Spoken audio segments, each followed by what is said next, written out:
boa noite a todos, pessoal. Agradecendo aí de novo a participação de todos aqui da diretoria, o Franz, o Thiago, o Hertinho, que estão empenhados aqui junto comigo aí nesses 2 anos aqui da SBC São Paulo.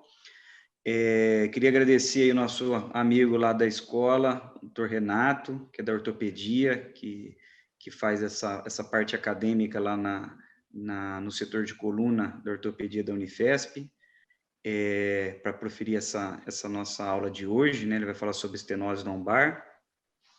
E antes da gente dar início, propriamente dita a aula, eu gostaria de agradecer também a OrthoSpine, que é o patrocinador dessa aula, lembrando que nós somos uma sociedade que não tem receita, né? Nós não temos nenhum tipo de verba de associado, nós somos na verdade, uma filial da sociedade mãe, que é a SBC Nacional.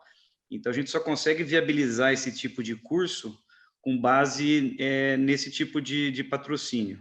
Então, para cada aula, a gente tem um patrocinador para custear essa apresentação, né? E, então, a gente vai aí privilegiar o patrocinador de hoje e pedir para rodar o vídeo deles aí. Pode rodar, Silvio. Boa noite a todos.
noite a todos. Agradecer novamente aí ao nosso patrocinador e já chamar aí o Dr. Renato Uita para proferir a palestra dele de hoje sobre estenose lombar.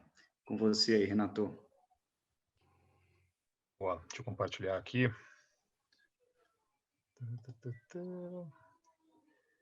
Share.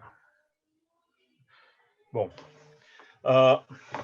eu queria só, antes de começar, Eduardo, eu queria agradecer, tá? Acho que tem duas coisas que são interessantes hoje. Um é participar desse curso que vocês organizaram, que eu acho brilhante, né? Ver vocês aí nessa posição, uma coisa que acho muito legal, tá? E dar aula quando a gente está entre amigos, acho que é uma coisa que torna isso aqui muito mais gostoso, né? Quando eu preparei essa aula, estava terminando de preparar ontem, né? Quando você sabe que você está fazendo com pessoas que são extremamente queridas, eu acho que torna essa aula, até o trabalho, muito mais prazeroso. E a outra experiência é porque eu, por 3 anos, fiz parte de uma situação dentro da SBOT, do qual não me era recomendado que eu desse qualquer tipo de aula, né? Então, hoje estou voltando a dar as aulas, né? Eu saí agora, depois dessa última prova de título, e hoje eu volto a dar as aulas, então também é uma alegria, eu gosto muito, é uma alegria muito legal poder voltar, né, a esse tipo de função. E vamos ver, né? Espero que não seja tão enferrujado, né? Deixa eu soltar isso aqui que está com... Então, vamos lá.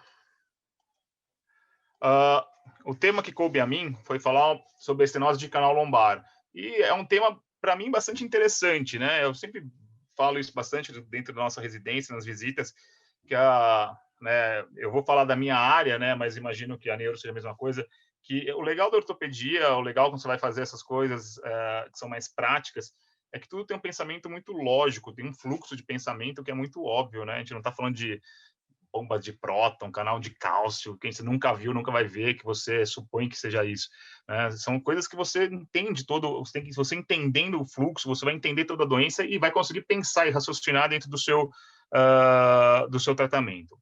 Então, vamos lá. Se isso aqui passar para frente, seria ótimo. Vou ver se vai. Então foi. Quando a gente está falando de estenose de canal, dentro de todas as doenças, né, como toda área cirúrgica, todo cirurgião tem que ser um excelente anatomista, né? Então, assim, só uma coisa um pouco básica para nós entendermos, quando a gente está falando de estenose do canal, o que é o canal vertebral, né? E quais são os seus limites?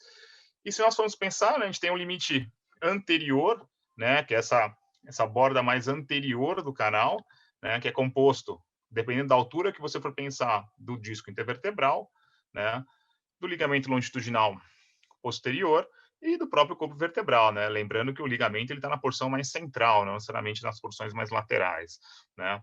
E quais são os limites laterais do canal vertebral? O limite lateral do canal vertebral nada mais são, né, que os 2 pedículos que vão delimitar esse canal, tá?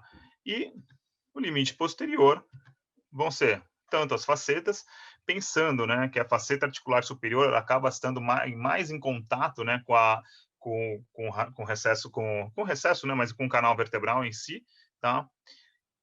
As lâminas, né, isso também faz parte da nossa parede posterior, né, do canal, e o ligamento amarelo, né, que isso também, a gente tem que entender isso aí, que a gente vai entender um pouco da patogênese, né, da fisiopatologia da estenose de canal. Em relação às dimensões do canal, existem alguns artigos que vão falar de uma distância em torno de 11,5 milímetros para um diâmetro normal. Mas isso é um pouco discutível, né? Até porque quando você fala de estenose relativa, se fala de 11 até 13 milímetros a estenose relativa, né? Mas numa população normal, você vai pensar até de 11,5 milímetros, uma estenose, uma área normal, um diâmetro normal. Em relação à área, né, é estimado que em torno de 1,45 centímetros quadrados do saco dural, não necessariamente do canal. Isso é referente a um volume normal do saco dural. Lembrando, são medidas um pouco empíricas, isso é óbvio que vai mudar de população para população, né? E é muito comum, isso é uma coisa que a gente vê com muita frequência, né? Tanto é uma das causas de de estenose, dessa propensão das pessoas a terem estenose, que é a estenose congênita, né? Você tem aquele pedículo curto, que obviamente vai diminuir o canal, vai diminuir o volume, né? E que vai tornar as pessoas mais propensas a esse tipo de lesão, tá? Quando a gente está falando também da anatomia, a gente tem que pensar um pouco dos formatos que são relacionados aos canais, né? Então, a gente tem o formato redondo, né? O formato ovalado e o formato em trevo. E é o formato em trevo que corresponde em torno de 15% da população e que está associado a uma estenose e principalmente uma estenose de recesso lateral. Tá? Então, são tipos de formações do nosso canal vertebral que estão, né, que a gente tem que entender quais vão estar mais ou menos associados à nossa lesão. Em relação à sua definição, né, o que é a estenose de canal? O que a gente espera da estenose de canal? Então, é o estreitamento, obviamente, é a redução das dimensões do canal vertebral. Especula-se que uma estenose absoluta é quando você tem uma distância no AP, né, naquela distância que a gente fala, em torno de 11,5 milímetros, mas menor do que 1 centímetro, do que 10 milímetros no AP, se torna uma estenose absoluta do canal vertebral.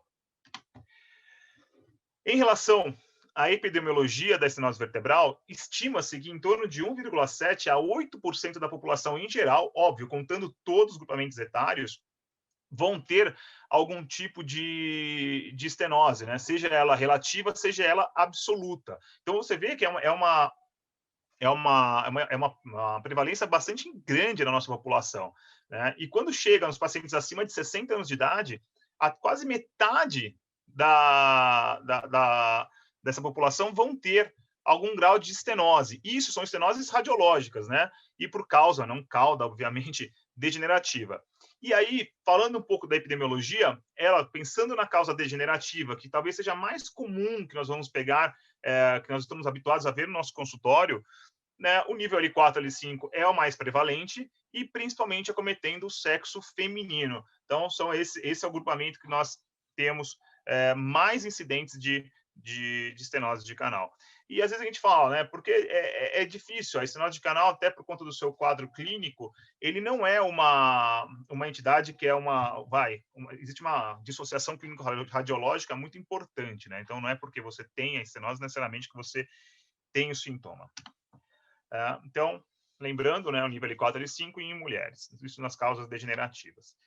Em relação à classificação, se vocês forem pegar a última edição do Spine, ele faz uma classificação etiológica, né? Então, ele vai falar como uma estenose do tipo congênita ou desenvolvimento, né? Uma estenose idiopática, né? Uma estenose do acondroplásico e na osteopetrose. E adquirida, sendo ela dividida em degenerativa, aí nas suas porções do central, recesso lateral e foraminal, e atrogênica, né, pós-laminectomia, síndrome do nível adjacente, estenoses causadas por implantes mal colocados, né, hematoma epidural, e doenças diversas, como acromegalia, PEG, anquilose, né, e a traumática também pode causar esse tipo de estenose. E as combinadas, que combinando esses diversos fatores, o paciente que tem uma degenerativa ainda associa uma fratura e assim por diante. Mas lembrando, né, que a degenerativa, sendo ela nas suas porções central, do recesso lateral e foraminal, são as mais prevalentes na nossa população. Em relação à fisiopatologia, se a gente for tentar entender o porquê que esse paciente começa a ter sintomas, né, então é especulado o quê? Que o aumento da pressão nas raízes da cauda equina, isso quando você tem uma pressão maior que 10 milímetros de HG, vai causar uma congestão venosa. E causando uma congestão venosa, você vai ter uma redução dessa drenagem. E com isso, você tem uma lesão direta. De uma certa maneira, se a gente for pegar esse fluxograma que é colocado, basicamente, acho que para o ortopedista entender, ele faz como se fizesse uma síndrome compartimental das raízes da cauda equina, né? E aí, causando também uma degeneração valeriana, né, da fibra nervosa. E com isso, você começa a ter os sintomas da estenose lombar, tá? Por outro lado, acho que aí a gente vai entrar no fluxograma mais interessante, né, para a gente entender a fisiopatologia Agora, não pensando nessa parte mais neurológica, mas a parte mais mecânica da estenose, né? Então, o que a gente tem? E aí que está a grande beleza, né?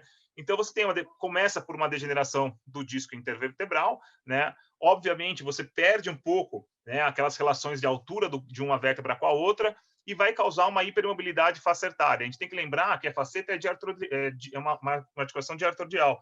E, com isso, ela gera uma sinovite e vai gerar essa hipermobilidade facetária. Essa hipermobilidade facetária, por si só, vai causar o quê? A hipertrofia dos processos articulares. A gente tem que pensar o quê? Uma faceta que começa a ter uma mobilidade anômala e aumentada, ela vai predispor a formação de osteófito. E o osteófito serve exatamente para isso, para tentar conter esse movimento anormal das facetas, tá? Fazendo isso, essa hipertrofia dos processos articulares, você também vai ter o quê? Quando você faz você perde a altura, você vai ter aquele bulging, né, do ligamento amarelo. E com o tempo associado à degeneração, ele vai gerando uma hipertrofia desse ligamento.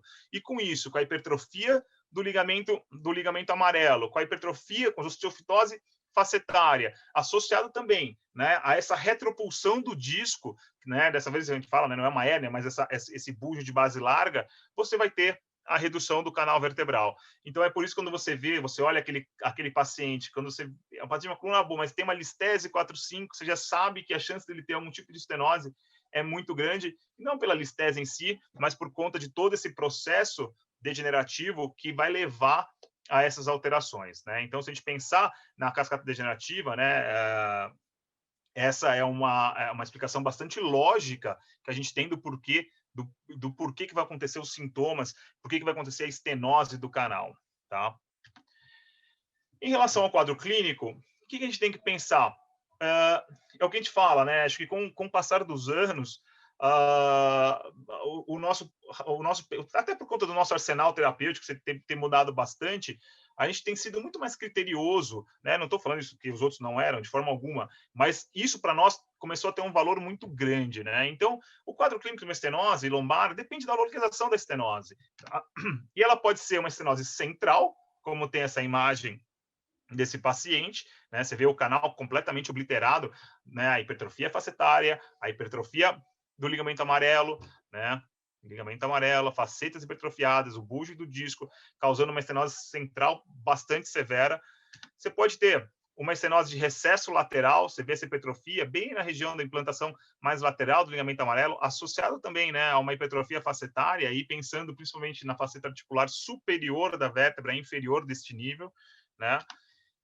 E também uma estenose foraminal. Você tem aí vai contar um pouquinho a faceta articular inferior, vai ter um impacto um pouco maior também, não que a inferior e a superior não tenha, tem, até mais importante, mas a inferior começa a fazer tem um pouco mais de impacto, e você tem essas estenoses foraminais, né? Então, é óbvio que se a gente for pensar no quadro clínico desse paciente, vai depender de onde é a estenose. E por que isso é importante a gente ter essa noção?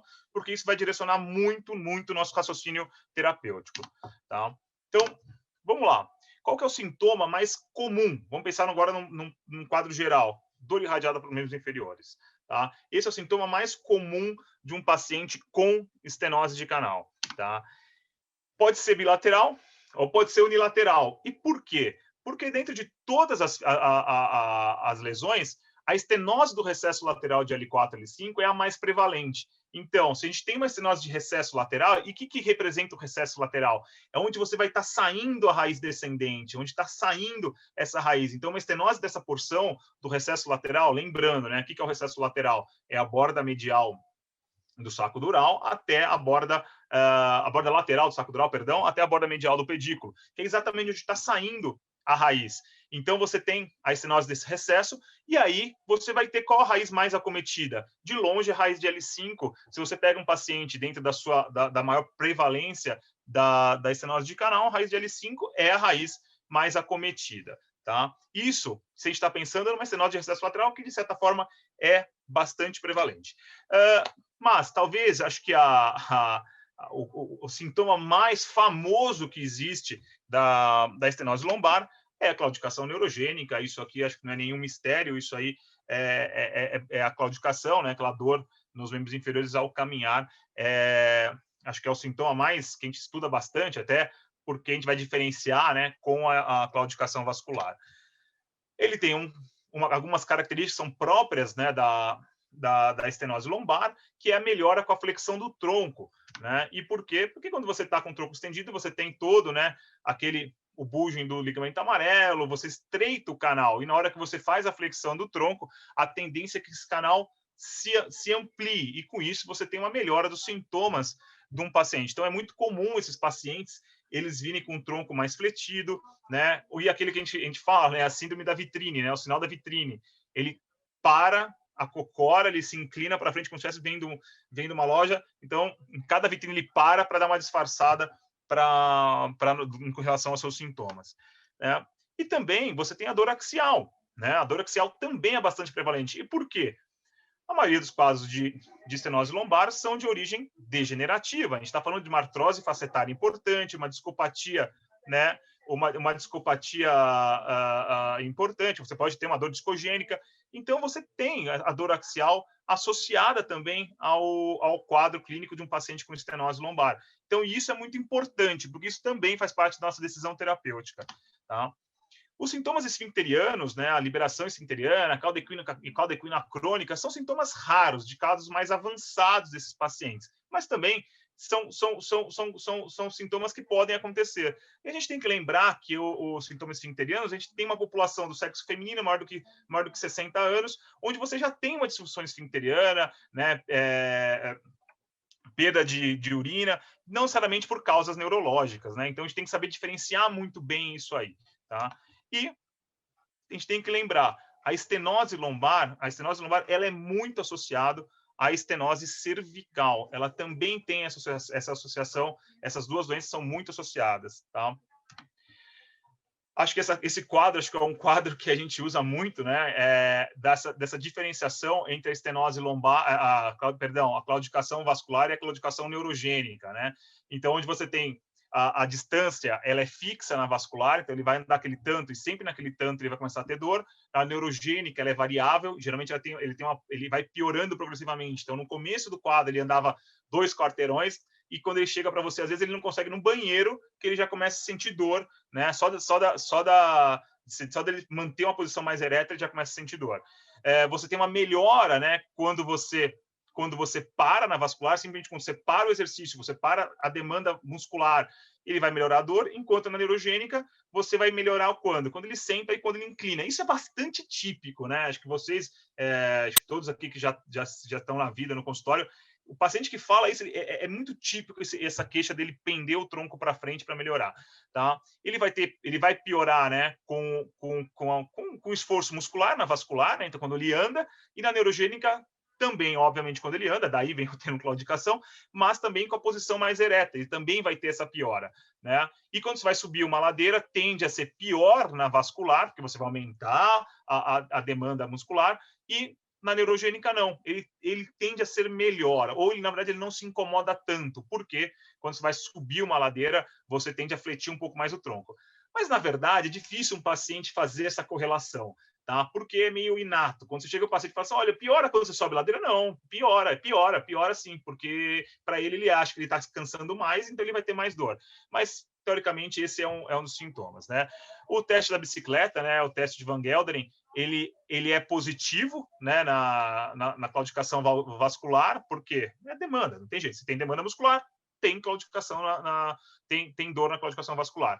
E na claudicação neurogênica, ele não tem piora, ele consegue fazer. Isso a gente percebe mesmo. Você quer saber, você fala da ladeira, ele é conflitante, mas quando você fala da bicicleta, ele fala, não, bicicleta eu consigo fazer. Isso é um exercício que eu consigo fazer, tá? E aí, em relação ao pulso, ele não tem alteração na neurogênica, onde ele pode ter essa alteração na vascular, né? Você tem alterações de pele na vascular, enquanto a neurogênica não, né? E a fraqueza não é tão frequente nos dois, tá? E a dor lombar é muito comum, até que a gente falou, pela causa degenerativa na causa neurogênica, tá? Então, acho que é um pouco mais isso, né? O tipo de dor, né? Você tem aquela dor mais... o nome, eu não vou conseguir traduzir agora, né? E essa característica, né? De proximal para o distal na neurogênica. E se você não tem tanta atrofia na vascular, mas você pode ter na neurogênica, mas não é uma característica que entorpecimento, lembrei. Então, é mais ocasional, né, a atrofia na neurogênica, por conta mais do desuso do que qualquer outra coisa, tá? Em relação ao exame físico, qual que é o exame físico desse paciente? Pô, você está falando, putz, você pegou todas as raízes nervosas, então esse cara vai ter, um exame físico muito rico. E não, a estenose lombar não cursa com exame físico muito rico, tá? Então é um pouco daquilo que a gente falou. É um paciente que chega numa atitude de inflexão, ele tende a vir um pouco mais, né, com um tronco um pouco mais fletido, ele deambula com esse tronco mais anteriorizado, mais fletido, né? Isso é uma queixa muito frequente deles, tá? Do piora dos sintomas da extensão, quando você vai examinar ele estende o tronco, ele já começa a sentir dor, tá? Um arco de movimento reduzido, isso pela dor e pela alteração degenerativa que a gente tem na coluna, tá? O exame neurológico, ele é habitualmente normal, principalmente nas estenoses centrais. Agora, é óbvio que na estenose de recesso lateral, estenose foraminal, quando você tem a radiculopatia, né, ele pode ter o déficit neurológico. E é aí que a gente fala, principalmente da raiz DL5, tá? Então, tá aí, os testes articulares são presentes quando você tem os documentos do recesso e dos forames, tá? E, obviamente, se você vai para o forame, né, vai ser, se for L4, L5 e a raiz de L4, mas, na sua maioria das estenoses, ela acaba acometendo o recesso lateral, tá? Quais exames? Então, vamos lá. As radiografias, quais são a importância da radiografia? Ele vai avaliar o equilíbrio sagital, né? A gente está falando, isso tem um impacto muito grande, né? As listeses, todo esse desequilíbrio no plano sagital estão associados à estenose, tá? Então, a gente vem hoje de uma década aí, onde se estuda muito equilíbrio sagital, onde estão associados a piores ou melhores resultados, né? Mas geralmente são cirurgias que no começo eram cirurgias enormes, hoje tendem a ser cirurgias menos agressivas. Então, você tem essa mudança de paradigma. Isso por isso que eu falo, isso que é interessante você entender todo esse fluxo de acontecimentos para entender o que tem acontecido na cirurgia de coluna nos últimos anos, né? A gente vai avaliar, obviamente, sinais degenerativos, uma visão um pouco mais macro, e isso é importante, nós temos essa visão, né, mais macro desses aspectos degenerativos, né, enquanto você vai ver as listeses, você consegue ter esse parâmetro muito bem delimitado, e lembrando que você consegue fazer esse paciente eles conseguem fazer esse exame com o paciente deitado, sentado, de pé, e fazendo as radiografias dinâmicas, onde você vai avaliar melhor, com mais riqueza, as instabilidades que estão associadas ao quadro de estenose lombar. Então, é um exame que, para nós, ainda ele é, sim, muito importante. Em relação à tomografia, ela tem perdido cada vez mais seu espaço, né? Porque a gente tem que pensar que a estenose, na sua maioria, é causada por partes moles. Então, a gente não tem uma associação tão grande, a gente não tem não é que não tenha seu valor, mas tem perdido um pouco mais o valor da tomografia, tem tido menos impacto na nossa conduta, né? Porém, se a gente está falando de uma artrose facetária, você consegue ter muito bem, é muito íntima essa relação das facetas na estenose, quando você faz um exame de tomografia, né? Por outro lado, você pode associar a uma mielografia e principalmente nos pacientes com contraindicação de ressonância, ou às vezes pós-operatórios. Então, você tem implantes, então vão dar muito artefato, então acaba sendo bastante interessante esse exame quando você associa ela com a mielografia, tá? E ele vai falar nos estudos de uma sensibilidade que chega de 70% a 100%. Então, você fala de 100, mas é 100%, mas também é 70%. Então, não é um exame tão sensível assim. E a ressonância magnética, acho que isso aqui não se discute muito, né? É o exame que é o padrão ouro para a estenose lombar, né? Como a gente já falou, a estenose, na sua maioria, é causada por partes moles, então ele é o melhor exame para isso, ele é um exame não iônico, né? Ele avalia tanto o canal central, como o recesso lateral, como o forame, então isso para nós é uma coisa bastante interessante.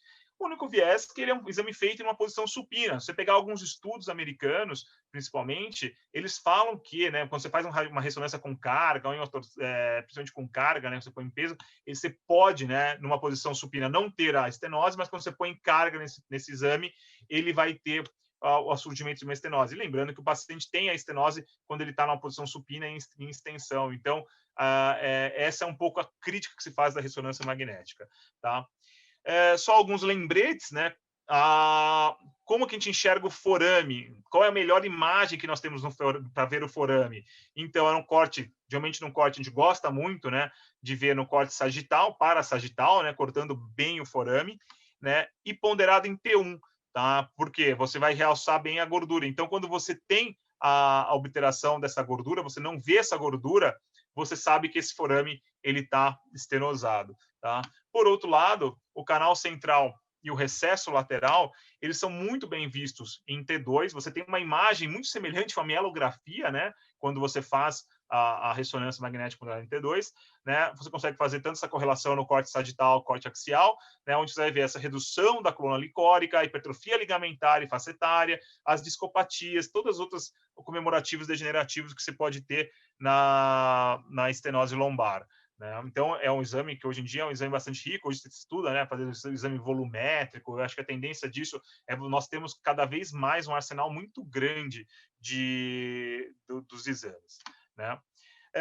Eu não coloquei, né, mas a eletroneuromiografia ela não é um exame de rotina para esse tipo de lesão, né? Não é um exame que nós fazemos. Apesar de que você pode ter, principalmente na estenose de recesso lateral, quando você tem radiculopatia, alterações, né, tanto de sensibilidade e também na eletromiografia e no estudo sensitivo também, tá? Mas não é um exame de rotina que nós usamos para diagnóstico e tratamento da estenose. Então, vamos falar um pouco do tratamento. Já estou aqui entrando já na parte final aqui da aula. Então, em relação ao tratamento, obviamente, né, o tratamento ele sempre vai se iniciar com um tratamento clínico, até porque são pacientes de mais idade, né, são pacientes que a gente tem que pesar muito bem, né, a nossa decisão terapêutica. Tá? Não que os outros a gente não deva, né? Mas esses pacientes que vêm junto com comorbidades, com muita limitação física, então a gente tem que ser muito, muito cuidadoso nas nossas decisões. Né? Então, uma restrição relativa das atividades físicas, né? Evitar alguns esforços posturais, tudo para tentar diminuir um pouco a dor. Medicações, né? Como vocês estão habituados, anti-inflamatórios não hormonais, corticoide, opioide, neuromoduladores, né? Pregabalina, gabapentina, também tem, apesar que isso é uma coisa que é bem discutível, né? Pregabalina, principalmente, eles dão muito sono. São excelentes medicações, mas dão muito sono. O paciente fica muito grogue. O paciente mais idoso tende a sentir um pouco mais esse tipo de sintoma. E aí você começa a predispor a queda. Então, a gente tem que ser muito cuidadoso em relação a isso. A reabilitação, isso faz parte, né? É quase uma regra, mas na ortopedia, né? Ortopedia, se você falar de ortopedia e não falar de reabilitação, é um crime. E as infiltrações, isso também faz parte da nossa tanto do nosso arsenal terapêutico como arsenal diagnóstico, né? A infiltração para nós hoje em dia, ainda mais com o advento de cirurgias menos invasivas, ela tem um impacto, tem uma importância imensa, né? A gente vai falar um pouquinho mais à frente. Mas a infiltração radicular, quando você tem uma estenose foraminal, quando você tem uma estenose de recesso lateral, ela vai muito bem, sim. Ela tem uma excelente resposta, mesmo nos estudos, você tem uma resposta bastante interessante. Porém, para as estenoses centrais ainda se fala, não, fazer um bloqueio peridural. Teoricamente, se a gente for pensar em literatura, não há uma resposta muito positiva em relação a esse tipo de bloqueio, mas tem o seu espaço, e fala quem faz dores, ainda usa esse tipo de terapia. Tá? Agora, vamos lá. Vamos falar de cirurgia. Tá? A gente tem que pensar que isso é uma estatística americana, que a estenose de canal é a causa mais frequente de cirurgia na coluna nos pacientes acima de 65 anos de idade. Então, pacientes mais velhos, quando eles operam nos Estados Unidos, grande maioria é por estenose de canal. Tá?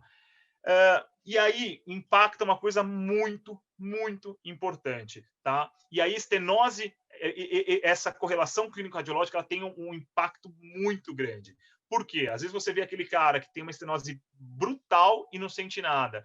Aí você vê aquele outro paciente que tem uma estenose de recesso lateral michuruca e o cara tem dor, o cara está incomodado. Então, a gente tem que ter essa correlação muito, muito bem amarrada, tá? Porque que a gente falou, isso vai guiar o nosso tratamento, tá? Saber onde a gente vai ser mais agressivo, onde a gente vai ser menos, onde a gente vai abordar, onde a gente não vai abordar, porque são colunas, realmente não é só, às vezes você pega a coluna de mais idade, não é só aquele nível que tá ruim, né? São múltiplos níveis. Aí você fala, pô, então eu vou ter que fazer um, vou ter que fazer todos, ou eu não faço nada. Então, é uma discussão bastante ampla, né? E aí, pensando nisso, se a gente tem, né, vamos pensar num raciocínio bastante cartesiano, se você tem uma estenose, tem uma coisa apertada, o princípio da cirurgia é a descompressão. Então, a gente tem que descomprimir. Essa é o nosso objetivo, né? Nosso target quando a gente está falando de tratamento cirúrgico da estenose, é a descompressão. Mas aí vai entrar na discussão, que eu acho que é a discussão mais cíclica que tem entre os especialistas, que é, e aí, artrodesa ou não essa coluna, né? Então, a gente tem algumas coisas a colocar, quando artrodesa, quando não artrodesa, e aí cada um tem que fazer um senso do seu juízo e ver qual é a sua melhor opção. Não existe uma resposta certa. Você pegar toda a literatura, né, não existe uma resposta, olha, faça isso, faça aquilo. Porque a artrodese, se você pegar a Cochrane fala que a artrodese está associada a pior resultado ou o mesmo resultado. E aí você vai ver outros estudos falando que não, que a artrodese você tira muito mais a dor do que outros. Então, são coisas bastante difíceis de você bater o martelo, né? Então, vamos falar um pouco da artrodese, tá? Então, o que a gente tem que pensar? Quando você vai pensar numa artrodese, é aquele paciente que, além de todos aqueles comemorativos, né, de claudicação, tudo, ele tem uma dor lombar importante, ele tem uma dor axial importante. Isso pode ser muito pela artrite facetária, pode ser muito pela instabilidade. Então, você tem esses pacientes com muita dor lombar, você já acende aquela chave de será que vale, será que não vale artrodesar esse paciente, né? Sinais de estabilidade, laterolistese, você pegar os critérios de White Punjab, né? Estabilidade de L1, L2 de 15 graus, L3, L4 de 20, L4, L5 de 25 graus, mais de 4,5 milímetros de listese anterior, são sinais de estabilidade. Então, são critérios, mas não são coisas que nós usamos na nossa prática. Mas, de instabilidade, a laterolistese acaba sendo uma coisa bastante importante. E quando você vai pensando, você fala assim, não, na minha tática cirúrgica, eu estou incluindo, eu vou fazer uma remoção ampla das facetas, então isso é uma coisa, bem um chavão que a gente tem, né, de quando você tem uma ressecção maior do que 50% das facetas articulares, você tem que artrodesar. Quando você tem a ressecção do tirante posterior, né, da banda de tensão posterior, que obviamente o processo espinhoso faz parte disso, quando você interrompe esse tirante posterior, você também tem que artrodesar. Isso é uma discussão que a gente tem, né, a neuros, pega os neuros mais antigos, principalmente, eles faziam aquelas laminectomias amplas sem artrodese, e você vai falar assim, mas é um crime. Não é um crime, pelo amor de Deus. Eu acompanho pacientes que têm laminectomia ampla, sem artrodese, e o cara jogou, depois de alguns meses, há muitos anos atrás, jogava tênis. Então, assim, são verdades não tão concretas assim, tá? Quando você tem a perda do equilíbrio sagital, ou então se você tem todo aquele estudo de Russoli, né, quando você perdeu, você tem uma incidência pior, um resultado pior da sua cirurgia, então vale a pena você restaurar o alinhamento, né, o equilíbrio sagital. Porém, né, eu até apaguei por quê? Talvez essa seja a grande discussão do tratamento da estenose. Será que precisa descomprimir tanto? Será que a gente não consegue ser mais pontual? Será que a gente falou assim, tem aquela estenose central, então você tem que fazer aquela descompressão, tirar fazer uma laminectomia ampla. Será? Será que a gente precisa de fato disso tudo, tá? E a perda do equilíbrio sagital? Será que a gente precisa ser tão agressivo, a gente aumentar o nosso porte cirúrgico por causa do equilíbrio sagital? Né? A gente veio de uma geração, acho que o Yunis, acho que eu sou um pouco mais velho que o Yunis, 1 ou 2 anos, sei lá, e a mesma geração, né? E a gente vê que a gente pegou essa chegada, né, do equilíbrio sagital, em que então se perdeu o equilíbrio, tem que fazer aquela artrodese longa, de uma cirurgia maximamente agressiva, o que eu não acho errado. Mas será que a gente precisa? Hoje você vê muita discussão em congresso falando de que você tem aquela estenose, tem uma perda do equilíbrio sagital, aquele paciente extremamente álgico, aquele paciente com muito sintoma, mas você vai lá e só descomprime, só de você descomprimir e ele conseguir fazer a lordose sem dor, ele acaba corrigindo grande parte dessa lordose lombar. Então, será? Né? São discussões, eu acho que isso abre muito para esse campo de tratamento nas estenoses lombares. E a descompressão simples. Eu acho que isso aqui, acho que quando a gente fala de cirurgia de coluna, começou, né, com a descompressão simples há décadas atrás, passou para os implantes, para cirurgias menos invasivas, e agora eu acho que as coisas é um pêndulo, né? E está voltando, acho, para essa coisa um pouco menos agressiva, né? Então, quando você vai pensar numa descompressão simples, quando você tem um paciente com um quadro principalmente radicular, né? Isso, acho que não é que só isso, mas são pacientes que tendem a ter uma resposta um pouquinho melhor, né? E aí eu deixei, isso é muito importante, torna esse impacto maior ainda, que é a correlação clínico-radiológica. Por quê? Porque você está pensando em coisas, fazer uma abordagem pontual, você tem aquele paciente de mais idade, você não quer fazer uma cirurgia tão grande, você não quer fazer uma laminectomia ampla, e você vai fazer uma cirurgia alvo dirigida. Então, você tem que saber onde está. Então, às vezes, tem aquele paciente que tem uma artrose na lombar inteira, tem algumas estenoses foraminares de recesso, fala, putz, e aí, onde que eu vou ter que fazer? Ah, faz tudo? Não dá, ele não vai dar. Então, você tem que ter essa correlação muito boa, você tem que chegar, estudar esse paciente, você tem que examinar esse paciente, pôr a mão nele e falar, não, vamos tentar nessa região, tá? E técnicas, né? Hoje em dia a gente tem essa, que a gente fala, né? A gente pegou essa febre da minimamente invasiva, então a gente tem técnicas que são menos agressivas, e você pensar isso num paciente como um todo, que muitas vezes não tem condições de fazer uma cirurgia tão ampla, né? A gente tem que pensar que é uma realidade na nossa prática. Então, a gente tem tanto uso de, né, uma cirurgia de menor porte, uso de microscópio, uma cirurgia aberta, né, onde você consegue fazer uma descompressão, uma técnica over the top, onde você vai ali e consegue soltar todo esse canal vertebral, né? Você tem o uso, né, dos retratores tubulares, onde você também, fazendo uma agressão menor ainda da musculatura, você consegue fazer essa descompressão do canal, né? Aí o microscópio acaba sendo uma importância muito grande, né? Aí se tiver as cirurgias videoassistidas, né, onde você colocava um vídeo em cima desses retratores e você fazia essa descompressão, né? E hoje em dia eu acho que é uma coisa, isso a gente acaba tendo, eu trabalho junto com o Davi, né, e o Davi tem um expertise muito grande em cirurgias endoscópicas, e hoje acho que grande parte mesmo das nossas cirurgias por estenose, a gente faz por vídeo, né, por endoscopia, uma cirurgia full endoscópica, né, então, e hoje é possível, né, você faz através do acesso interlaminar, você faz essa drilagem, né, das facetas, você abre o recesso e você também consegue, da mesma maneira como você faz com o retrator, você usa a técnica over the top, você faz a flavectomia, você tira aquela tampa posterior e você faz também a facetectomia contralateral. Então, você consegue abrir esse canal de uma maneira muito menos agressiva. E aí, se você for pensar, né, são os dois extremos. Você tem aquela cirurgia daquele paciente com um desequilíbrio sagital, onde você vai fazer uma artrodese longa, você vai fazer um acesso lateral, né, que, aliás, é uma técnica belíssima, e hoje você consegue ter um arsenal também para outro extremo, né, onde fazer uma incisão de 0,8, meio centímetro, e conseguir uma descompressão. Então, talvez aí seja a nossa discussão, se a gente precisa fazer uma descompressão ampla, será que se a gente botar numa balança, isso é de fato muito importante, né? Por outro lado, eu não sei a opinião dos outros colegas, pelo menos assim, eu sempre aprendi que você tentar fazer uma cirurgia fracionada, né? Por etapas. Ah, não, hoje eu vou fazer isso aqui, se não der certo, eu vou fazer. Era muito difícil essa discussão com o paciente. Você chegar e falar para ele, olha, eu vou fazer esse nível, mas se não der certo, a gente faz no outro. Né? Que para o paciente a cirurgia de coluna é uma só, né? Seja onde for, ele vai ficar paraplégico, ele nunca mais vai andar. Então, é uma coisa muito difícil de você propor isso aí também. Então, mas eu acho que é uma realidade, a gente tem feito isso na nossa prática, a gente tem feito muitas cirurgias por vídeo, e para mim, dentro das cirurgias endoscópicas, né, eu acho que é o estado da arte da cirurgia endoscópica são as estenoses, onde você tem, de fato, nessa balança de morbidade, resultado e morbidade, uma balança muito favorável à técnica endoscópica. Tá? Então, acho que era isso aí, esse aqui é o meu último slide.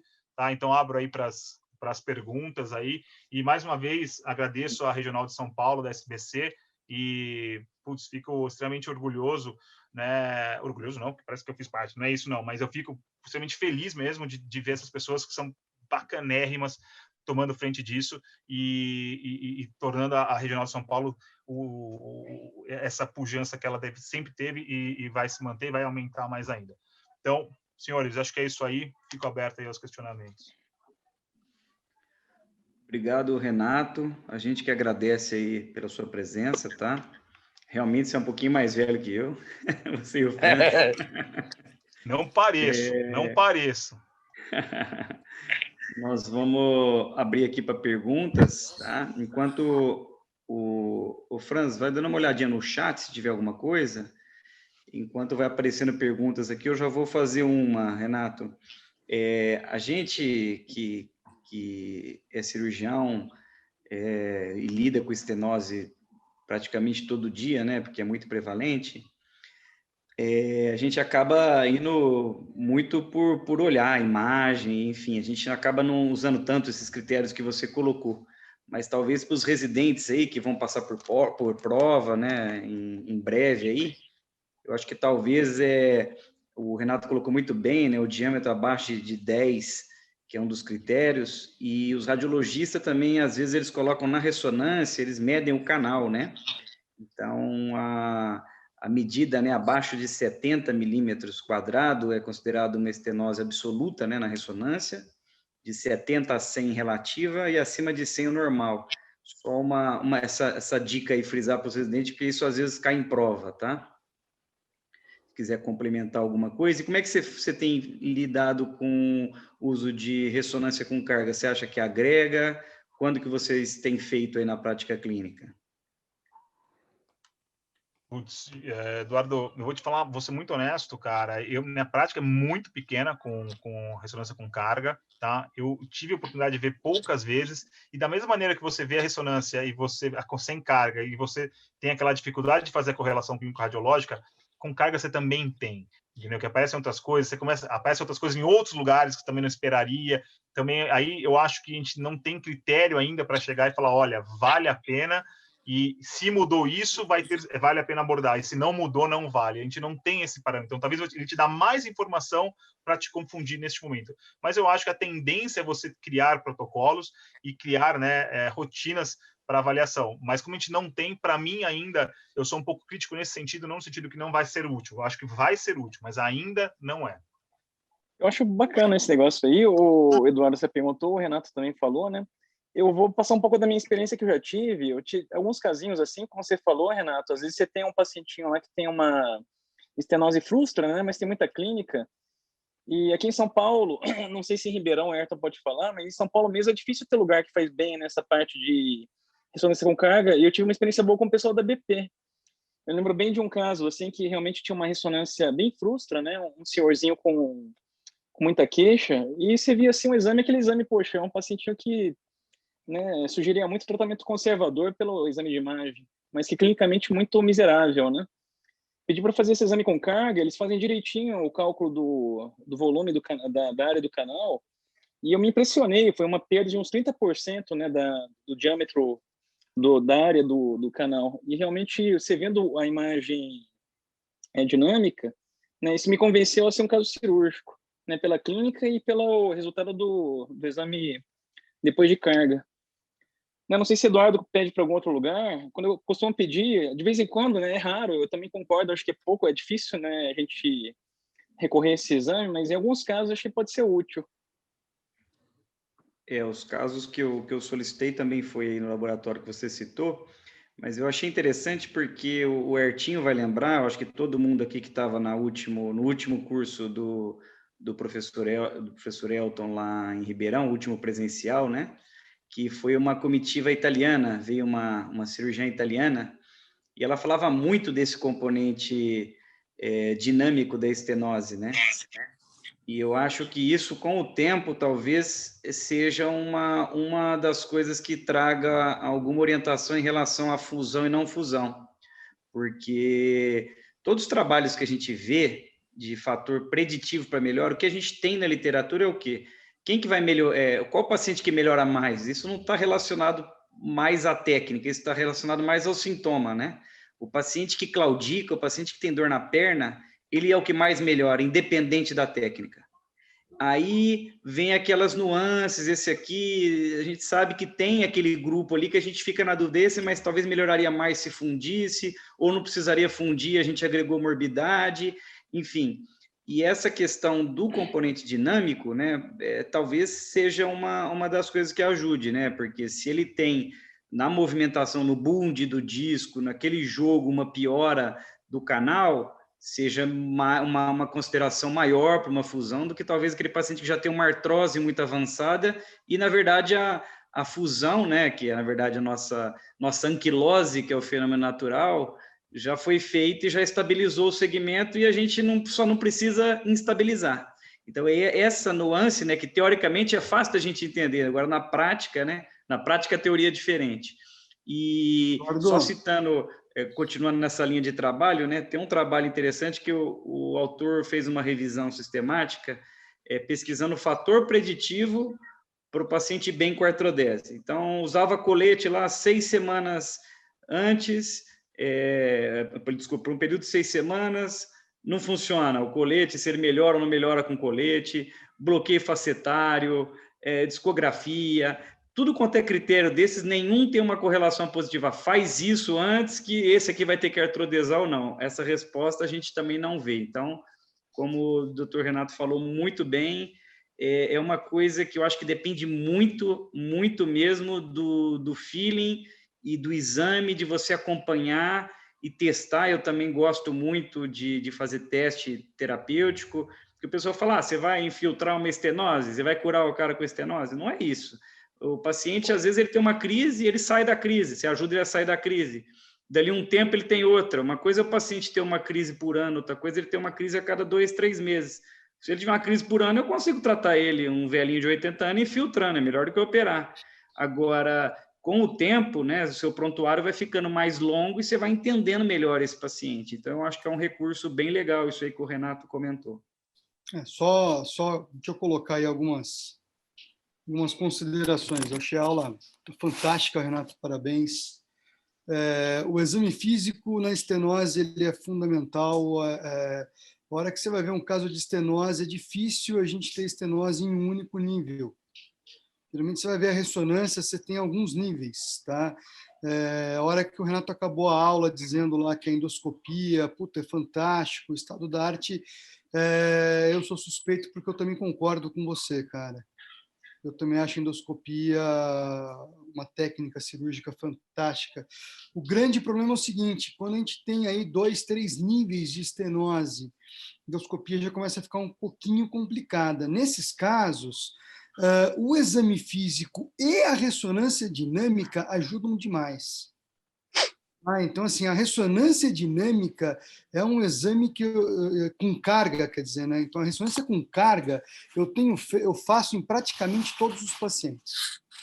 Eu tenho pedido assim de rotina para praticamente todos os pacientes. Ela ajuda muito a definir. É isso aí que o Eduardo falou. Você consegue ver o bunding disc, você consegue ter uma ideia onde está mexendo, onde não tem, se eu vou evoluir para uma artrodese e não vou, qual é o nível que eu tenho a maior estenose somado com a clínica do paciente. Então, às vezes, a hora que você faz essa somatória de fatores da clínica do paciente, o nível de maior estenose, se você descomprime só esse nível, pode ser até que por uma técnica minimamente invasiva, pela endoscopia, o cara melhora horrores. Tá? Então, às vezes, você poupa o cara de uma cirurgia gigantesca, que você ia lá descomprimir 3, 4 níveis com uma baita de uma artrodese, descomprimindo o nível certo. Então, para paciente idoso, igual você falou aí, Eduardo, para um vozinho de 80 anos de idade, porra, isso é fantástico. Legal, Eduardo. Thiago, boa, eu não tenho essa vivência, acho muito legal isso aí. Só corroborando um pouquinho com você, Yunis, né? Você pegar as grandes séries de resultado de pós-artrodese, né? A artrodese tende a melhorar, por incrível que pareça, as séries de estudos falam que a artrodese tende a melhorar muito mais a dor radicular do que a axial, que a axial não necessariamente ela melhora tanto com a artrodese quanto a gente espera, né?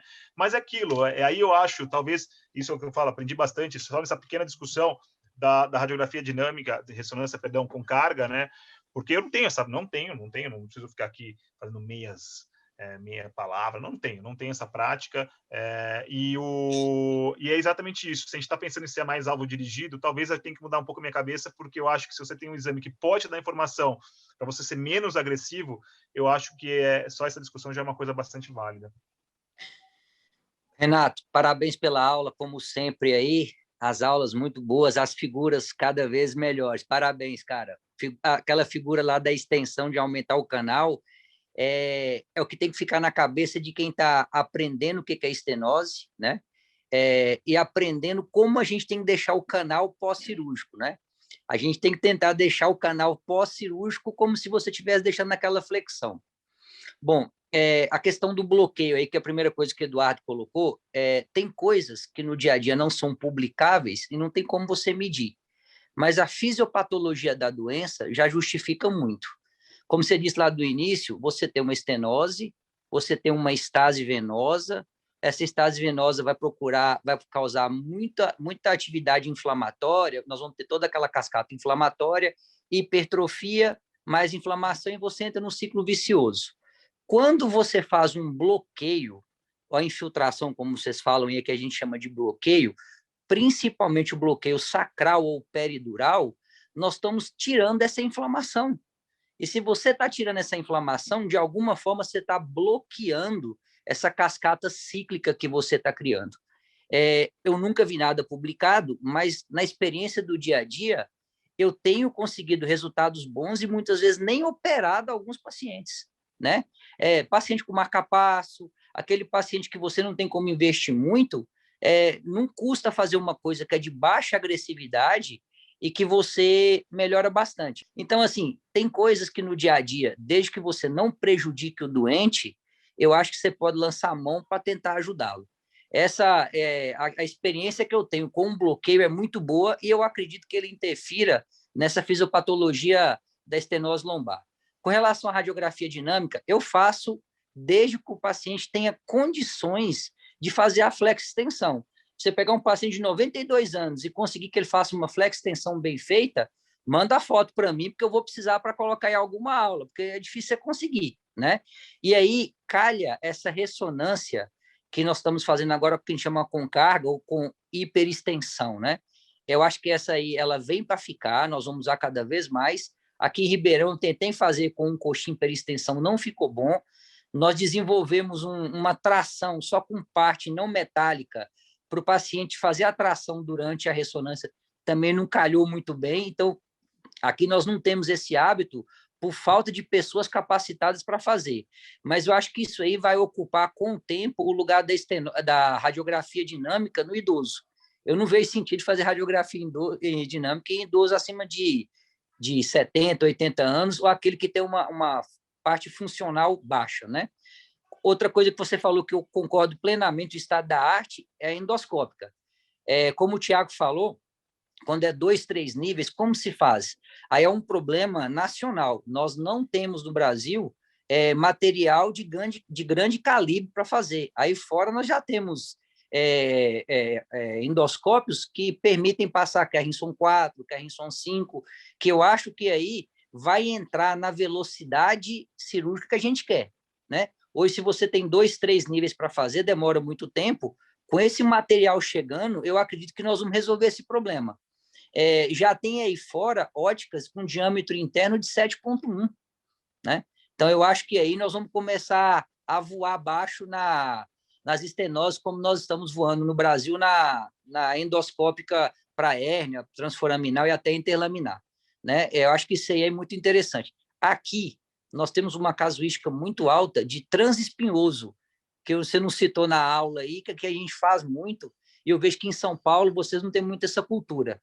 Para nós aqui, quando você tem mais de 2 níveis de estenose que você tem que descomprimir, a técnica de split para um transespinhoso, cara, é um resultado muito, muito legal. Se um dia você tiver a oportunidade de fazer, faz porque vale a pena. Ela é indicada para aqueles pacientes que têm pouquíssima ou não tem dor lombar, né? Então, não tem critério de instabilidade, não tem dor axial, é dor radicular e claudicação neurogênica. É uma cirurgia que gasta pouco, é uma cirurgia que é rápida e a recuperação do doente é excepcional. Então, se um dia vocês tiverem a oportunidade de fazer, façam e depois até me contem o que vocês acharam para a gente comparar resultado. Tá? Eu acho que a minha contribuição para a estenose lombar é essa. Aqui a gente faz muita coisa via posterior quando tem que ser feita e utilizamos o TILIF. Aí em São Paulo vocês têm o hábito de usar o ALIF também, né? E eu vou aí, eu te apoio plenamente nessas cirurgias que descomprime sem fixar, você não pensar em equilíbrio sagital. Eu acho que o equilíbrio sagital você tem que pensar quando você vai fixar, quando você vai tirar a mobilidade, porque aí o equilíbrio é importante, mas eu acredito que o equilíbrio sagital não seja tão importante naquelas cirurgias que você não fixa. Acho que você pode respeitar a parte do equilíbrio do paciente e só de fazer a descompressão radicular, né? Porque não tem mais medula. Cara, obrigado, parabéns pela aula, viu? Ertinho, cara, deixa eu te elogiar, cara. Putz, belíssimo que você falou, é muito legal. E eu peço desculpa, cara. Eu tinha esse slide dos splits, e até na nossa equipe, o Guilherme Porceban, né? Ele é um filho de vocês aí, da residência de vocês, e ele tinha comentado disso aí, desde quando ele entrou na residência aqui com a gente, de que vocês faziam muito, que o resultado era muito bom mesmo. E eu tinha isso na aula e eu acabei, agora você me falou, eu falei, putz, eu não coloquei mesmo. Eu queria só voltar nessa questão da descompressão. A gente vai conversando aqui e vai ficando interessante o bate-papo, né? Eu sou fãzaço também de split de espinhoso, Ayrton. Agora, uma coisa, né, acho que para os residentes, para ficar também, é que é o seguinte, mesmo quando a gente vai avaliar, né, o Dr. Renato colocou bem na aula dele, essa questão, o pessoal fazia, e eu tenho paciente que eu sigo lá, que joga tênis um tempão, e a gente vê que realmente, assim, tirando aqueles critérios de instabilidade clássico, aquela coluna alinhada, tudo, a instabilidade é muito pequena, né? Em números, é em torno de 1% de estabilidade tardia, assim, não é tão grande, a não ser que tenha alguma coisa que realmente passou de instabilidade prévia. Quando a gente passa para essas técnicas menos invasiva, ou over the top, ou split de espinhoso, não sei especificamente da literatura para endoscopia, mas eu lembro que eu fiz uma revisão na aula, até tive a oportunidade de apresentar uma reunião científica nossa, aí você fala, nossa, é 50% a menos, mas o 50% é assim, cai de 1% para meio, né? Mas já é ótimo, até porque o pós é melhor, se você tem uma fistulazinha com espaço menor, é menos problemático, enfim, tem uma série de outras vantagens, menos risco de infecção. Mas um detalhe técnico interessante é assim, é o tamanho da lâmina, né? Quando eu tenho lâmina grande, aquele Y comprido, eu gosto de fazer over the top, que eu consigo chegar tranquilo do outro lado. Aqueles pacientes que têm o espinhoso e a faceta, esse você vai fazer over the top, você não, parece que não consegue angular. Você vai ter que tirar a faceta para ir para o outro lado. Então, esse caso, né, além do que os critérios que o Ayrton colocou aí, critérios clínicos, eu acho que a anatomia da lâmina é interessante também, porque o split espinhoso você tem essa vantagem, porque você remove o espinhoso, depois vai reinserir, e você consegue trabalhar toda a parte central, puxa o saco dural, trabalha no recesso, puxa, trabalha para o outro. Então, realmente é uma técnica que eu acho que tem menos erro, menos chance de ter um erro assim mal calculado, né? Como é o over the top. Se você cair nesses pacientes com lâmina curtinha, no over the top vai ter mais dificuldade. No split espinhoso vai fazer pouca diferença.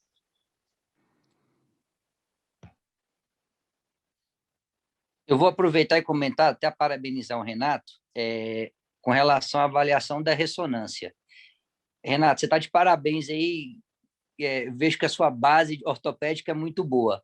Poucas pessoas dão valor no T1 para avaliar estenose e hérnia, né? Quando você vai avaliar as ponderações da ressonância, sabemos que T2 ela é mais sensível, né? Porque ela mostra todo aquele edema, ela dá uma hiperdimensão da parte que está inflamada, edemaciada, e o T2 ela suprime isso, ela te mostra o tamanho real da estenose e da compressão pela hérnia. Então, cara, eu quero te dar os parabéns, porque é a primeira aula que eu vejo alguém falar isso, que eu vi falar há muito tempo um docente da radiologia. Geralmente, quem sabe esses macetinhos de avaliar a ressonância com esse alto grau são radiologistas. E eu gostei muito disso aí, porque, realmente, quem dá para a gente a noção real do que é uma estenose ou uma compressão radicular por hérnia, ou do canal central, é o T1. O T2 ela é boa para diagnóstico, mas planejamento cirúrgico, o T1 ajuda muito. Parabéns, cara. Foi a primeira vez que eu vejo um ortopedista com alto grau de conhecimento radiológico aí.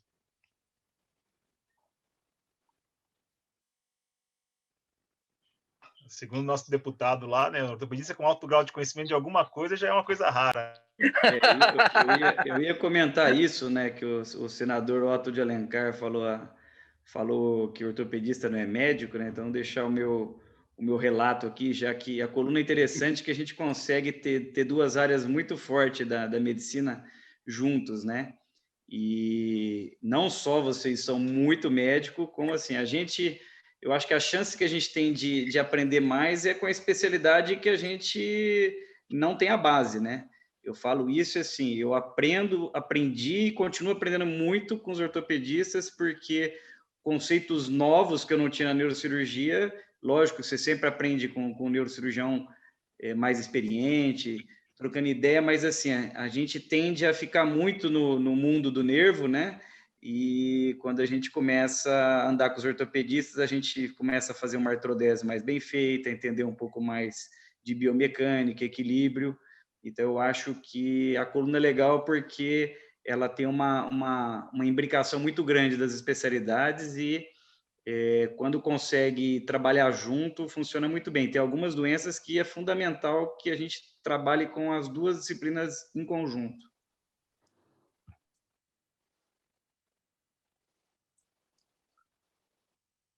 Se algum participante quiser, pergunta, gente, aproveita. O ETA sabe muito, o Franz, o Eduardo, o Tiago aí, são escolas diferentes em que todo mundo consegue passar um pouquinho para ajudar, tanto na prova como na vida. Um tema aí que o Renato falou, né, Renatão falou, que é interessante, né, tem um artigo que é bastante citado, é bastante criticado também, né, fala exatamente sobre a questão do tratamento da estenose de canal lombar, né, com a descompressão simples ou associada à artrodese. É um trabalho sueco de um autor chamado Forst, né, ele foi publicado em uma revista de grande peso aí na New England, né, e na nossa área é difícil a gente ter um prospectivo, né, é um trabalho prospectivo. E nos desfechos que ele analisou, ele encontrou desfechos clínicos de sensação do paciente melhores, né, nos pacientes que fizeram descompressão simples. A gente voltando um pouquinho na questão da escalada da geração da coluna, que foi descrita pelo Kirkcaldy Willis, né, já há bastante tempo atrás, a gente observa que o paciente que, na verdade, ele está com estenose de canal, ele já passou pela fase da protrusão, já passou pela fase da instabilidade, ele já está naquela fase da reestabilização da coluna. Todo esse processo de hipertrofia das facetas, né, você deixar o ligamento amarelo mais duro, né, mais grosso, isso faz com que estabilize um pouco mais a coluna. Então, em teoria, no estágio que a gente encontra a estenose de canal, a gente já poderia fazer com um pouco mais de liberdade uma desestruturação da parte posterior da coluna e ganhar o espaço para o canal, sem causar com isso uma grande instabilidade. São os pacientes idosos. Esse trabalho reforça um pouquinho. Eu quero que tem algumas queixas metodológicas em relação ao trabalho, principalmente em relação a fazer ou não, eventualmente, uma análise com raio-x dinâmico, né, nesses pacientes, mas é um dos poucos trabalhos que é prospectivo que compara essas duas técnicas aí. O tratamento só com descompressão, o tratamento com descompressão associada à artrodese. O trabalho do Forst é um trabalho sueco, publicado no New England. Para quem quiser ler um pouco mais, aprofundar um pouquinho mais a respeito, né? E um abração aí, Renato. Poxa, obrigado aí pela aula. A gente aprendeu bastante mesmo contigo aí, né? Você é um cara que está sempre em sintonia aí com os residentes aí também da ortopedia da coluna, né? Então a gente vê que é um cara que está atualizado nos conceitos, né? Outra coisa que é importante. Sou um fã seu, Fran. Você também casou com uma minha turma que me salvou muitos anos da faculdade. Deixa eu te falar, agora é uma questão pessoal, né? Hoje eu tenho né, até porque é uma amostra um pouco viciada, né? A gente tem uma tendência, uma crítica no sentido, não no sentido de destrutivo, não é isso, mas tem uma tendência muito mais a descompressão simples, né? Exatamente por isso que você falou, Franz. Porque a gente acredita que quando o paciente já está fazendo uma estenose, já está numa fase de estabilização, então ele já tem uma coluna de certa maneira anquilosada. Por mais que você veja aquelas listeses, laterolisteses, a gente não sabe se a gente vai agregar muita estabilidade atrodesando aquele paciente, colocando instrumental, né? Colocando algum implante. Então, a nossa tendência da nossa equipe, aí é pessoal, tá? Não estou fugindo agora um pouco da... É a nossa prática, né, pessoal. A gente está indo praticamente quase grande parte, 90% das nossas cirurgias para a estenose, indo para as descompressões simples, seja por vídeo, seja por retrator, seja por microscópio. Então, a gente tem ido muito para esse lado, e aí a gente tem estou fugindo o termo, fatiado, né? Setorizado nas cirurgias, né? Então a gente deixa bem claro que a gente vai tentar, e se não melhorar, a gente parte para isso. E mesmo nos desequilíbrios sagitais, como foi colocado, né? O que a gente discute, será que precisa mesmo? Exatamente, né? Acho que não sei se... acho que é muito mais importante você discutir equilíbrio se você vai pensar em colocar algum implante. Aí eu acho que tem que ser discutido, que tem que ser muito bem avaliado. Mas se você não vai fazer, talvez eu não acho que essa seja uma discussão que acho que não tem aquele impacto como a gente achava que tinha antes, né? Então, essa é a nossa prática pessoal, né? A gente tem usado muito pouco o uso de implantes em relação, não que eu acho que não seja válido, eu acho que é muito válido, tá? Mas para a descompressão a gente começa, a gente tem feito por etapas nas cirurgias. Renato, isso que você falou é interessante. Outra coisa, as diretrizes do futuro acabam saindo das escolas às quais nós frequentamos, né, que nós fazemos parte. Então, isso que você está falando já está virando uma realidade. Já fui lá fora, já estava mais adiantado. Nós também estamos começando a fazer. São cirurgias pequenas, que a gente pode dizer que são seriadas. Acho que era isso que você estava querendo lembrar aí, fazer essa cirurgia seriada. E nós também estamos fazendo isso aqui em Ribeirão. Eu acho que é uma tendência, cirurgias menores. E a gente tem que pensar o seguinte: quando você pensa em fixar um paciente, é lógico, aquele paciente com instabilidade, você tem que fixar. Não estou dizendo que a indicação mudou, mas aquele paciente que você tenha dúvida, tenha muito cuidado para fixar, porque você vai pegar um paciente cheio de comorbidade, com osteoporose, com desequilíbrio sagital, e você vai fixar e vai travar. Nossa geração cansou de ver nos congressos o paciente que tinha uma estenose L4, L5, S1, que terminou com uma cirurgia terminando em T1, né? Que ia fazendo os PDQ e a gente ia fazendo. Então, o que eu peço para quem está vendo essa aula é ter o bom senso de fixar aquilo que realmente precisa. Se você tem dúvida, pense em outra técnica, porque paciente osteoporótico com implante solto é dor de cabeça para o resto da vida. Eu acho que o que eu estou falando aqui, todos nós já tivemos um caso e cada um lembra o nome completo daquele, né? Que nós fizemos isso aí e viu que a história não era boa, mas era o que a ciência mandava, era o melhor tratamento da época, que nós fizemos porque era a indicação que a ciência mandava, né? Hoje, olhando para trás, isso está mudando. Concordo com você, a cirurgia seriada é o futuro, né? Não precisa... o que eu sempre explico para o meu paciente cirurgia de estenose lombar hoje é igual dentista. Vai lá com 5 cáries, você não vai arrancar os 5 dentes.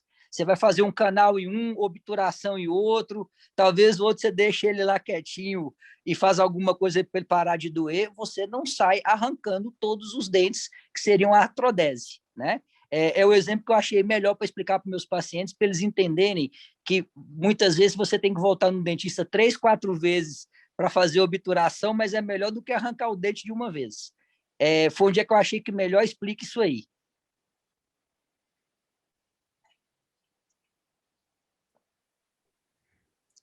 Perfeito, Hertinho.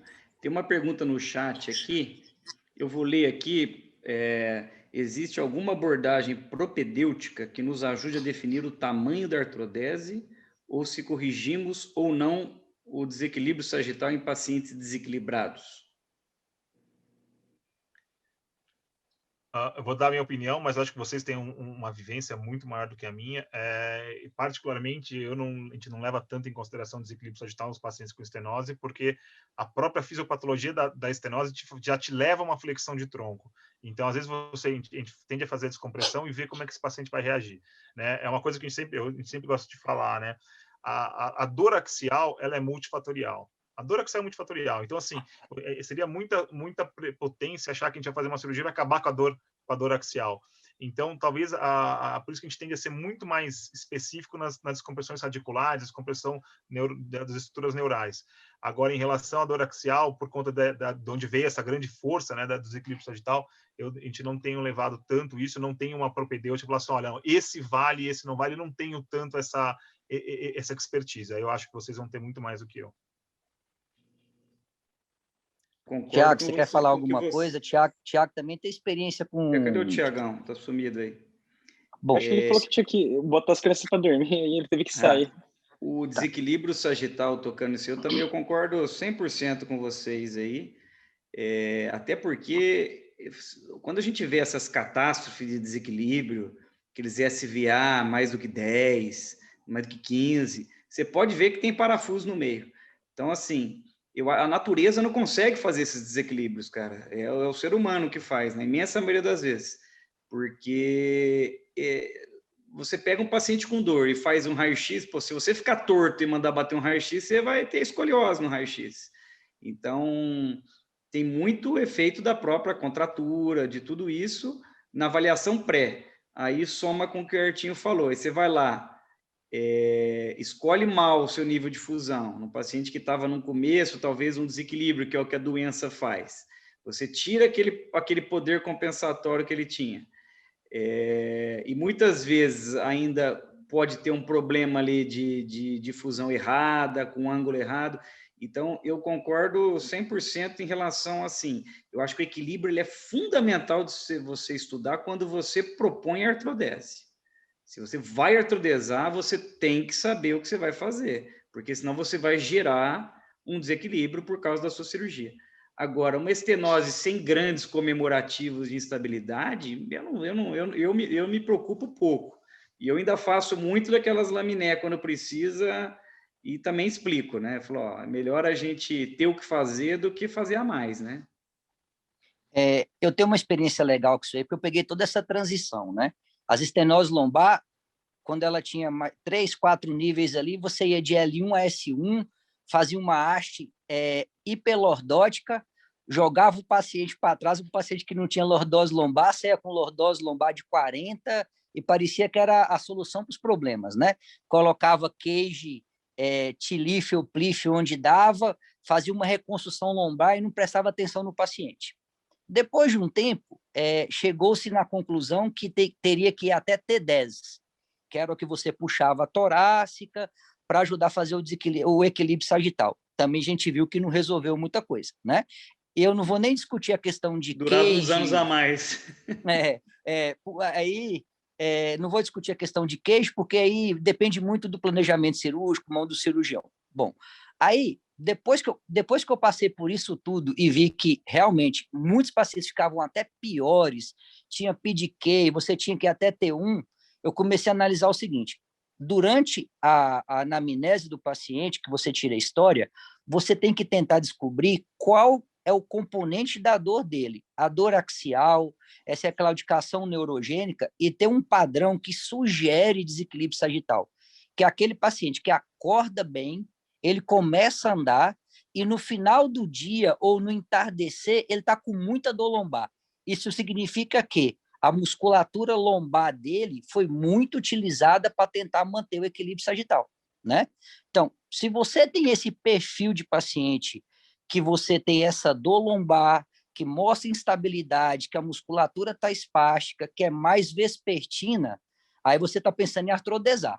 Pronto, vai artrodesar, aí vale a pena você olhar o SVA, o mismatch, ver a incidência pélvica, o sacral slope, e está faltando um que eu estou esquecendo, e o tilt pélvico. Aí, depois que você fizer isso tudo, você consegue um programa razoável de computação, que é aqui a gente usa o Surgimap, né? Não estou fazendo propaganda, mas é o que a gente usa aqui, e você vai calcular se realmente precisa fazer alguma coisa. Então, eu acho que na propedêutica, na anamnese, você tem que achar algum componente de desequilíbrio sagital clínico para tratar. Desequilíbrio sagital radiológico, você vai acabar com a vida do paciente. A gente não trata exame, a gente trata paciente. Concorda do que eu estou falando? O ETA e Franz? Você tem que procurar na propedêutica se ele tem alguma clínica que sugere desequilíbrio sagital. Está perfeito, está perfeito. Essa máxima acho que é a que eu mais uso do paciente, né? A gente trata o paciente, não o exame. A gente olha aquele paciente. Hoje tem tanto jeito de você mensurar as coisas, você vê, não, agora eu tenho justificativa para fazer o que eu quero. Mas a gente tem que pensar que está tratando o paciente, então a gente tem que ser muito específico em relação ao que é a causa de dor, a causa de incapacidade desse paciente. Perfeito, Artinho, perfeito. Bom, pessoal, são quase 9h30. Eu acho que eu vou abrir para as últimas perguntas. Não, porque se deixar aqui, nós vamos bater papo até meia-noite, porque a turma aqui é já virou um bate-papo aqui bem legal e é o que eu falo, a gente está sempre aprendendo, trocando experiência aí. Se alguém tiver mais alguma pergunta aqui dos residentes que estão acompanhando, o pessoal está meio tímido hoje aí, pô. A gente tem que falar menos do que vocês. Eu tenho uma dúvida aí do Franz. Franz, você tem em cima ali, cara, é um pé de uma boneca no seu... Você botou um... Não, é que, na verdade, Ah, tá. Falei, nossa... em casa, na verdade, você tem criança pequena também, né? Tudo aqui é coisa de criança aqui em casa. É bagunça só de criança.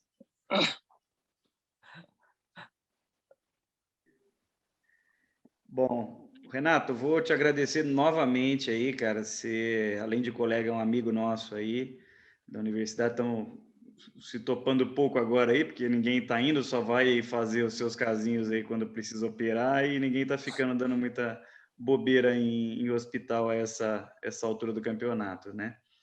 O cafezinho no xaxim a gente não está podendo tomar ainda lá, né, não podemos Renatão? mais parar no xaxim. Tristeza, né, meu? Que tristeza. E agradecer aí todo mundo que acompanhou aí até esse horário, tá? Se não tiver mais considerações aí, a gente já vai encerrando a reunião. Renatão, obrigado aí, cara. Parabéns pela aula. A gente acaba se esbarrando bastante aí, como sempre. Você dá umas aulas muito boas, muito didáticas, o conteúdo atualizado. Parabéns, cara. Continue aí nessa toada, que você já chegou longe. Não precisa nem falar que você vai chegar, que você já chegou. Parabéns. Pessoal, eu só tenho a agradecer, cara. Pô, o que eu falo é dar aula, a gente dá aula em congresso, aí fica aquela tensão, é difícil. E, pô, quando você tá com vocês aí, meu, isso aí não é de hoje. Putz, é legal demais isso aqui, esse tipo de discussão é sempre muito boa. Até eu pensei, vou fazer essa aula, vou tomar tanta porrada. Mas é uma discussão que é muito legal e, putz, eu sou fã de vocês. Né? O Yunis, eu já faço parte, já conheço a família Yunis já há um tempo, né, Yunis? Né? Putz, eu sou fãzaço de vocês, pessoal. Parabéns, viu, meu? Putz, essa iniciativa de vocês aqui, isso aí foi genial. Parabéns aí, Renatão. A gente teve um bom público hoje aí, né? E só lembrando que essa aula fica gravada, né? Para quem não conseguiu assistir agora, a gente divulga depois aí para as pessoas que não puderam assistir ao vivo. E agradecer todo mundo que participou, né? Agradecemos o Renatão que deu a aula e agradecer todo mundo que participou, que dá o crédito para a gente, para o Eduardo, para o Franz, para o Thiago. E participem, ó, vocês vão aprender muito com essas aulas, tanto para a vida como para a prova. Vale a pena participar do curso aí. Um abraço a todos, boa noite. Boa noite.